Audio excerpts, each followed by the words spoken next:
Ethiopian-American author Getty Ambau has received critical acclaim for his Desta series, which explores the country's rich history through the eyes of a young boy who is coming of age. Throughout his childhood, Desta develops a fascination with the country's past, includes ancient biblical links in addition to also being where mankind is believed to have first walked on earth. While these ancient legends are in stark contrast to the country's ongoing civil war, Ambau wants to share Desta's adventures with a new generation of readers in order to challenge negative perceptions about Ethiopia, which he argues actually has a long tradition of tolerance and people living together in peace. Journalist Jim Stenman went along to meet him.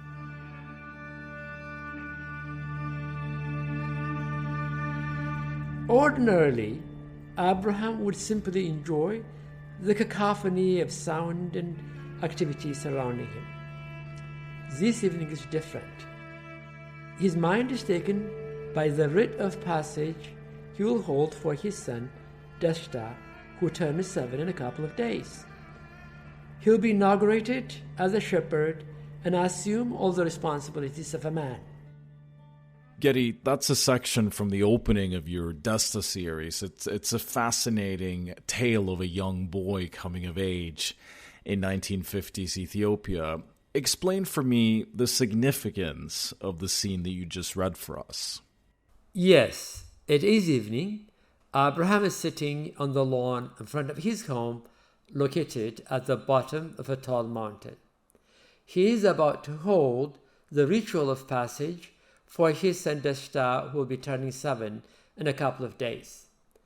Momentarily, Abraham has also been watching the shadow of the mountain as it slowly crawls up the flanks of the eastern mountains, when suddenly he remembers an incident in his childhood that denied him from having his own ceremony 40 years ago. An incident that broke his young heart and turned his family's life upside down. It became the beginning of their 3-generation saga, as well as the basis of the unfolding epic tale in the Desta series. And it is, of course, a series of 4 books so far, all exploring the incredible life of Desta as he tries to better understand himself while also tracing the footsteps of Ethiopian history. Why was it so important for you to tell this story about the land of your birth? The inspiration came really out of my desire to tell an Ethiopian story in the way it has never been told. And a boy leaving his home, his country home, to get a modern education and find a missing 3,000-year-old gold coin, which came from King Solomon. So Ethiopia is portrayed in a very, very complete way in these novels. And the significance of Desta's lineage and these ancient biblical connections that help form the backdrop of these novels, they come with a strong message for readers, don't they? Especially for the next generation. Desta descends from King Solomon, and Desta's family owns the second of the 2 coins. There is this prophecy that Desta would be born in this place in Ethiopia and will be on a journey to find that second coin. Because when the second coin unites with the first coin, there's going to be an event that's going to impact all humanity. That's actually encoded in the coins. We'll no longer have wars, famine, hunger. All the problems of the world will be eradicated. So Desta, in a sense, is destined or chosen to save humanity. And how would you say that mission manifests itself throughout his early life, which, by the way, isn't short of challenges? He faces privation, sickness. He's on his own, literally, and trying to accomplish finding that coin, getting an education, at really the goodwill of complete strangers that he meets along the way who support him. And he's highly responsible to his duties and his commitments, the kind of values that are rapidly fading in the world right now. people have become more and more careless. They're not really connected to themselves. They're connected to their devices. But Desta is completely different, from a different generation and also from a different world, telling them that we have to have values, we have to have standards, we have to have goals and purposes in life.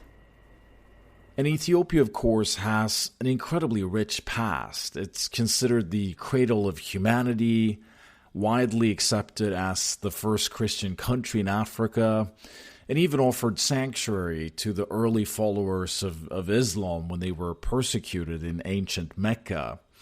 Reflect on how you explore the country's history and links to the Middle East throughout these books. I'll tell you, there was a sense of fulfillment and satisfaction when I completed the 4th volume of the Desta series. Desta Roots is what I called it. He carries blood from 2 major different continents, so to speak. Ethiopians straddle 2 worlds, really. There is the Middle East part from ancient Israel and Judah, their Jewish or even Arabic heritage, and there is their African heritage. And that's what we call Habasha. We're mixed people. But Ethiopians don't really even think of themselves as being different. They're just Ethiopians. You know, when you come from a family that are sort of multicolored, I mean, some of my brothers are very, very fair skinned. I'm the only one that are kind of dark skinned.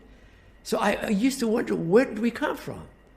So these are all the bloods that percolated down history from thousands of years to the Middle East and to Africa, of course. I ended up going to all this place in history, in the Bible, you know, that King Solomon and David and Zacchaeus and Zadok, the high priest of the Ark of the Covenant, is part of Desta's story, is his spiritual guide. All along he was with him, but he didn't know it until the 4th volume. And these ancient connections that you describe between the 2 continents, they've been backed up with DNA evidence showing migration from the Middle East into the Horn of Africa.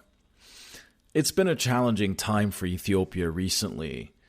To what extent do you think the country's past, which you explore so beautifully throughout the Desta series, could actually serve as a blueprint, if you will, for living together in peace?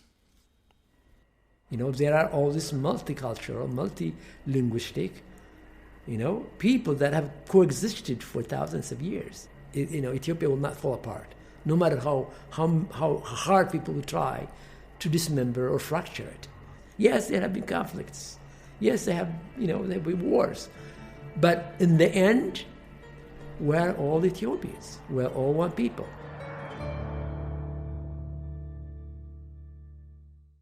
Journalist Jim Stenman speaking there to Ethiopian-American author Getty Ambau about his Desta series. You're listening to Focus on Africa on the BBC World Service. I am Slim Kikeke, and it's coming up to 17:30 GMT.